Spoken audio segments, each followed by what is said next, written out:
Hello and welcome to my very first tutorial. Hope to do this often now. Just have a lot of people asking me, how do you do that in Photoshop? What are you doing? What are you using? So I use Photoshop Creative Cloud. I always keep it to the latest update.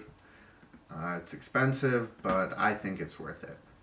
So first thing is, I like this frame. It's okay. Wasn't my main frame for this shoot. If you want to see the main frames from this shoot, check out my Instagram. Most of you are probably coming to this video through Instagram though. So right now we have this LCBO bag, and it's not a huge problem, but why put up with it? Why deal with that? You want perfection, right? So we're going to come in through with our lasso tool. We're going to just cut it out crudely and with no feather. Doesn't matter, just make sure all the pixels you want gone are inside this line. And if you don't know what the lasso tool is, it's right up here, and you can get to it by pressing L on the keyboard, and there you go. You can do this right on your background layer if you so choose, because when it does a content aware fill, which is what we're talking about today, it's going to create the new pixels on a new layer if you so choose. So it's not destructive editing at all.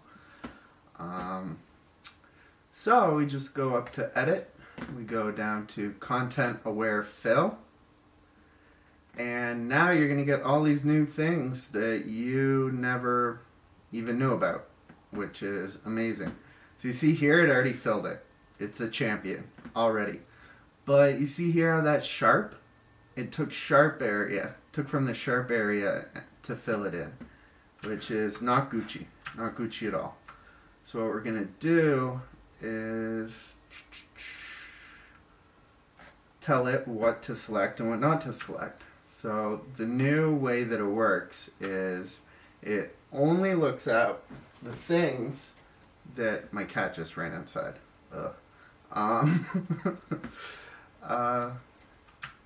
You want it to only look at what you tell it to look at.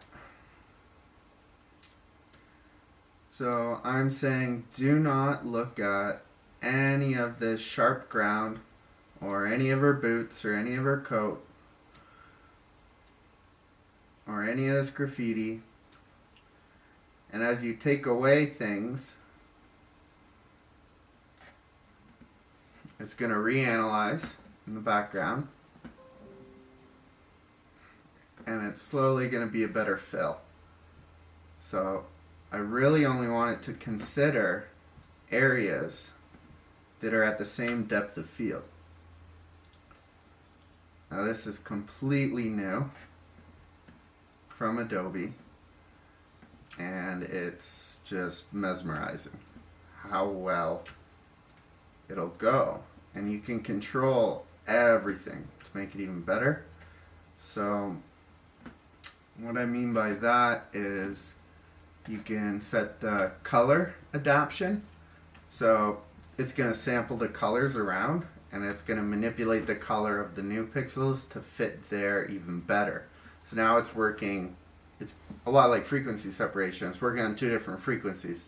So what it's doing is it's clone stamping the texture, but now I'm telling it to really highly take color into consideration. So it's going to try to match the tones in the area that you paste to.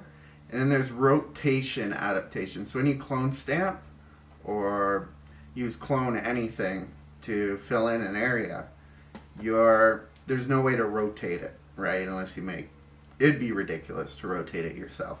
So you can go in here, and with their new algorithm and all their new tools here, you can actually set it up to rotate itself. However the program sees fit, it'll rotate just to fit it better. So then if you allow it to scale, now it can take pixels from an area that are further back or closer and scale them in order to fit into the actual depth of the image. And if you want to use a mirror, so now it's allowing for a horizontal flip of the pixels as well. So I turn all of these on. It takes a lot longer to render, unless you have a beast of a computer like I do. And then output, new layer. So you're just gonna hit OK. Bye bye. Gonna hit boom, bam, bam, bam, bam. Wouldn't even know it was there.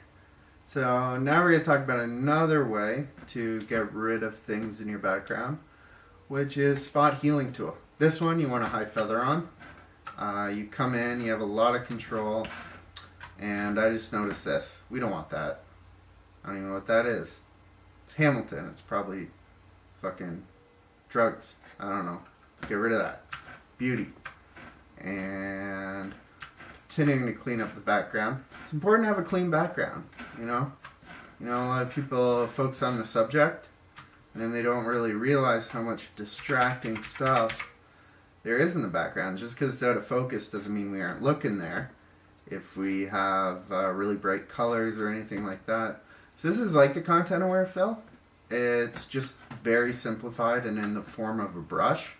So if you have something that's a smaller piece instead of a big chunk like that bag was, this will actually take care of 99% of your needs.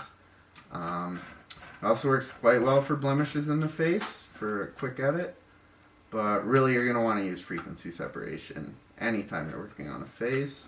I will definitely make a video on that because it's a pretty hot topic still. I learned the technique probably in 2014, but a lot of photographers still don't use it, and I think they're really missing out. So I'll probably make a video about that in the future. This is my very first video. I think I already said that. So yeah, I'll slowly get used to it. We'll change the setup, change how everything works. But that is the content aware fill tool and the spot healing tool used together. It creates a new layer. I usually call my preliminary sort of spot healing layers just heal.